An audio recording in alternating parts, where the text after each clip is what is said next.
Finally, I am looking at the last piece that composes what is considered the unholy trinity of the absolute worst games, in which E.T. the Extraterrestrial and Superman 64 are also a part of. Although I have reached a day when I look at it, I wonder, how can I provide a new perspective and voice to this conversation? Countless other people have turned over what little there is to be found within and discussed the same points to be made until every problem has been etched into the minds of most gamers. You know the opponent doesn't move, you know you can reverse infinitely until the game is tricked into giving you the win screen, and you certainly know about the blatant lying with its advertising. Should I make a list of things I want to accomplish by playing this, like finally figuring out what the phrase over the road means, or should I just start? Honestly, I'll play both sides here. I'll simultaneously lace this video with just the right amount of jokes and meta nods for most of the stomach, while also giving enough details about the game to inform the 1.5 people out there that don't know about the game. The half person is the fetus who hasn't formed ears to hear its parents laugh at this. While most gamers believe the cake is the biggest lie in gaming history, they are wrong, because that title goes to Big Rigs Over the Road Racing, whose whole advertising campaign, called the front and back of the box art, has nothing to do with anything in the game. Apologies for bringing up such a dead reference to Portal, but if I'm bringing up the dregs of gaming to examine big rigs, some other old shit is bound to come up. There isn't much point going off-road as everything solid passes through these trucks, which just isn't the case for my grandma. This could be the meaning of over the road, indicating that the players are over-travelling within the constraints of the road and instead seek the entertainment factor of the game, which is located off the road. Since the trucks easily pass through everything, like a person with 140 IQ taking Adderall to study, I believe these are ghost trucks that are forever doomed to haunt these abandoned locales and haunt the memories of people who bought this at full price. These graphics aren't anything special to look at, being more basic than a white girl who frequents Starbucks and bases her whole life off horoscope predictions. In fact, the graphic found on the box art looks better than the in-game graphics. While there isn't much to see,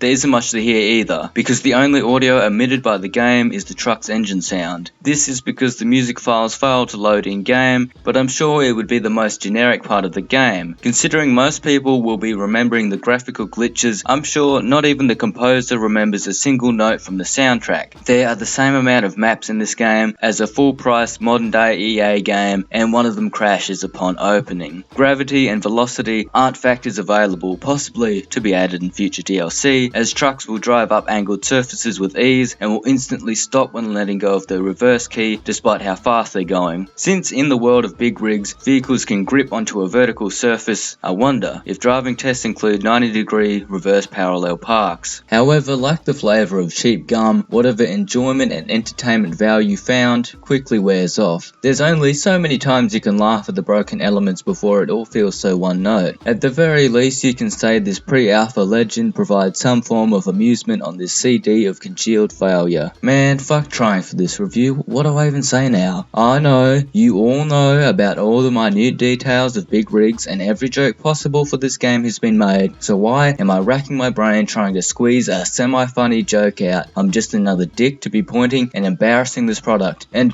what am I gonna add? More cream to the white face of big rigs? There was absolutely not a single reason I should have played this. I already knew every bit of gameplay by watching this game for a few seconds, and my own footage would have added nothing to the video. I only did this because this was next on Wikipedia's worst games list, not because I was interested in covering it. Now, if you're wondering why this review was so disjointed, I was trying to have it mimic the broken state this game is in. And don't leave a comment saying the rest of my videos are like this.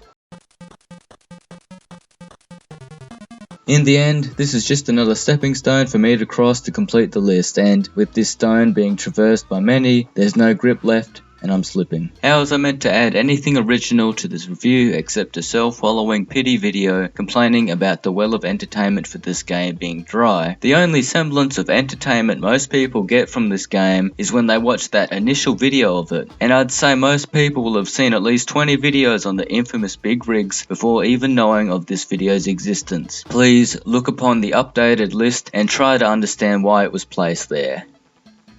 See you next time, when I look at a game that hasn't been covered by everyone, and their dog, and their dog's vet, and their dog's vet's girlfriend, and their dog's vet's girlfriend's father, and their